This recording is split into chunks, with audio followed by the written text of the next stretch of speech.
point. Tonight is not a new topic.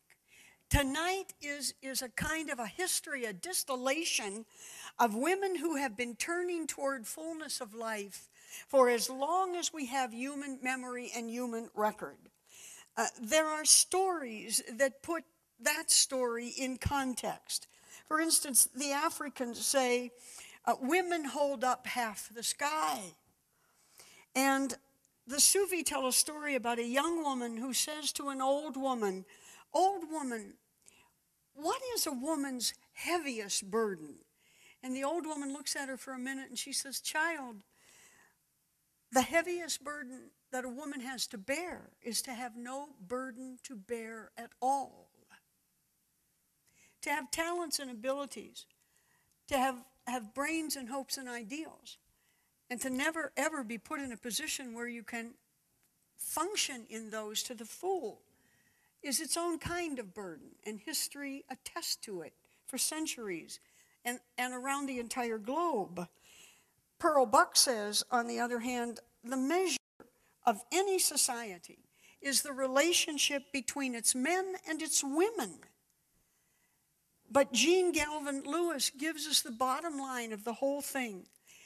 She writes, "You don't have to be anti-man to be pro-woman."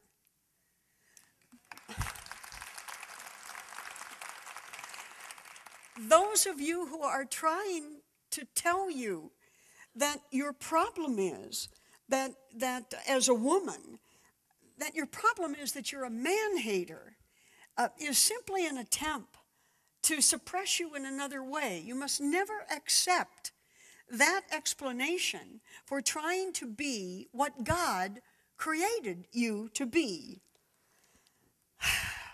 Finally, I'm an experience. I have experience in that one. I've been around long enough to hear it once or twice. There are other stories that demand that we look at this topic. For instance, 1/3 of the population of the world tonight is living in abject poverty, and 2/3 of those are women. Now that's according to Ruth Leger in her marvelous studies of the state of the world. The UN tells us tonight there are 600 million girls and women between the ages of 10 and 24 worldwide. And addressing their needs, the UN says, and assuring their rights is critical to ending world poverty. You're not going to be able to do it without women.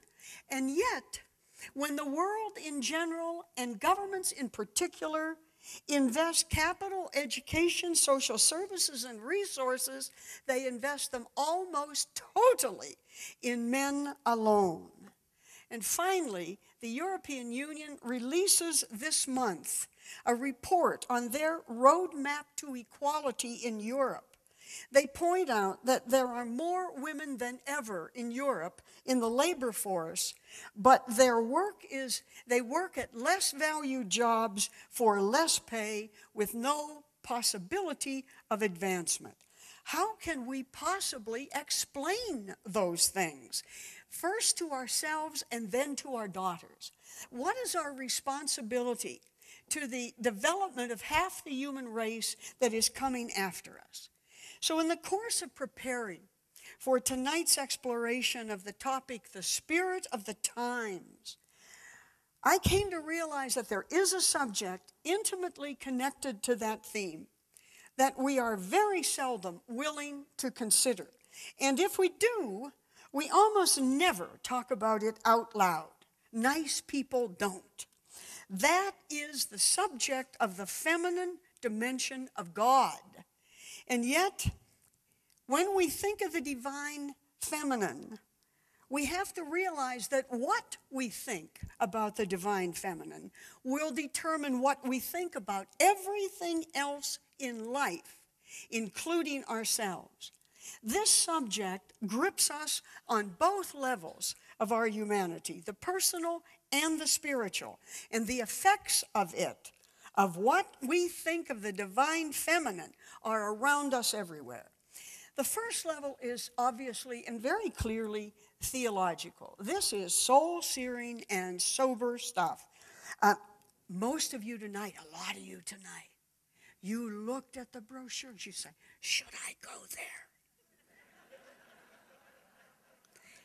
If I do, I'll be in the room with her, and they'll find out.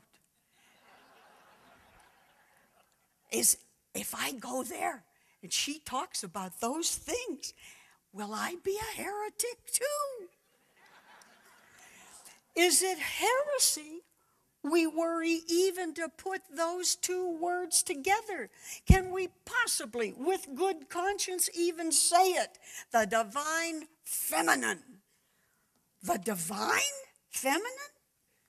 And if we ever do dare to say it, will we possibly get out of our churches alive before a paddy wagon full of priests, ministers, popes, and potentates snatch us up and take us away?